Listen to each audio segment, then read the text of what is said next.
With Sonic Racing Crossworlds on the horizon, I wanted to take a look back at one of Sonic's car racing experiences, and what better game to cover than one of the most highly regarded car races on the Xbox 360, Sonic and All Stars Racing Transformed. The biggest selling point obviously having your vehicles be able to change throughout races depending on the setting. Now, having a car racer focus on changing your mode of transportation mid-race wasn't entirely out of the question, even at this point in time. But to have a game so seamlessly implement and apply this was quite novel and still is now. Even among the currently available Sonic racing games, I still think this is the best one, from what I've played and seen so far, and a true rival to even the best the car racing genre has to offer.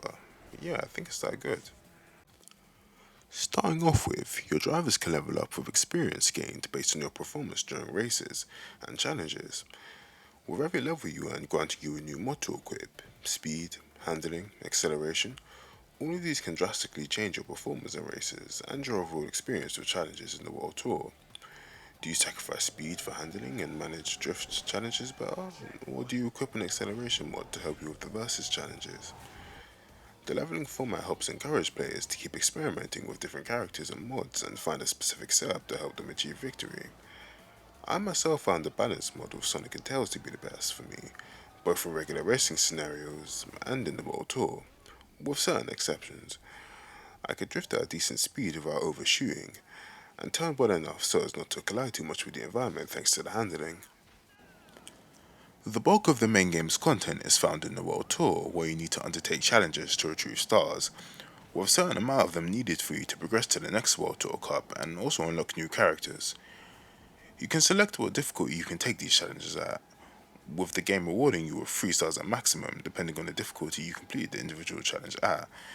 Technically 4, but that's only after you essentially finish World Tour and unlock the Expert difficulty.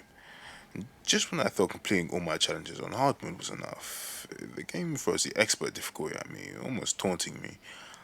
I was actually thinking of trying to 100% World Tour until I experienced the unyielding cruelty of the Expert difficulty. I only really dared to try and complete Superstar Showdown, the final World Tour Cup unlocked after clearing all the others, with all challenges done on Expert, and actually did fairly well. As of this recording, I have 32 out of the 40 stars needed for Superstar Showdown's 100% completion.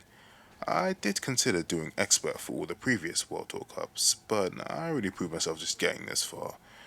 I wouldn't recommend going full completionist unless you have a high tolerance for pain, have something to prove, or just in general want bragging rights or some nonsense.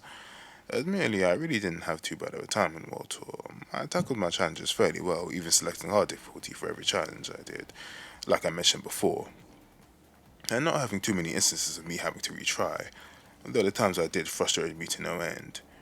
Notably, the sprint, pursuit, and traffic attack challenges. There were two specific ones that made me want to turn the game off when I did them. The Scorching Skies pursuit on the Egg Hangar and Moonlight Park's Seaside Hill traffic attack. I'll at least say in regards to my first example that I was a bit hasty in my approach to destroying the tank the first time, and it affected my better judgment. Though with traffic attack on hard difficulty, you can't afford to make any mistakes. You need to be fast and precise with your turns and boosts.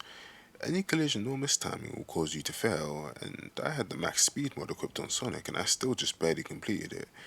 Easily the most frustrating experience I've had in this game, and just the thought of doing that challenge on expert difficulty gives me a headache.